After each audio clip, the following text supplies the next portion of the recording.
Voici ce que vous devez savoir concernant les automobilistes et les appareils de micromobilité en Ontario. De nombreux usagers se partagent les routes de l'Ontario. Les piétons, les cyclistes et les appareils de transport personnel à petites roues dont le nombre ne cesse de croître et qu'on appelle la micromobilité. Les automobilistes doivent être conscients des autres usagers de la route, de leur vitesse et de l'espace qu'ils occupent sur la route, sur les trottoirs et aux intersections.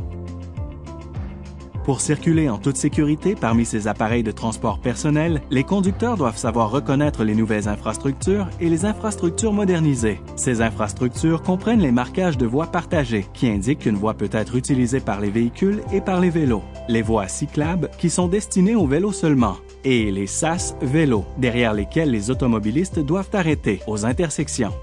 Les intersections, les carrefours giratoires et les passages pour piétons protégés sont des endroits où tous les usagers de la route doivent redoubler de prudence.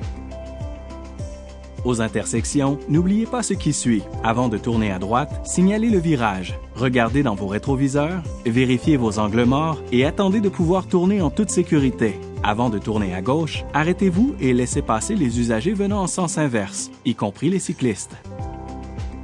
Redoublez de prudence lorsque vous entrez dans une allée ou un stationnement ou lorsque vous en sortez. Assurez-vous de pouvoir réagir adéquatement en présence d'usagers de la route vulnérables. Dans la plupart des cas, vous devez leur donner la priorité.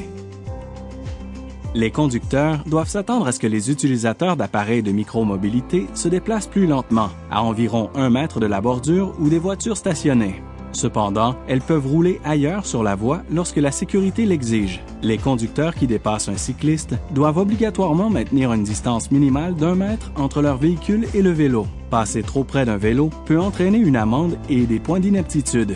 Avant d'ouvrir la porte pour sortir d'un véhicule, regardez toujours les rétroviseurs et vérifiez toujours les angles morts au cas où un cycliste passerait.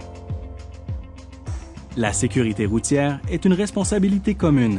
Informez-vous avant de partir et faites de chaque trajet un trajet sécuritaire.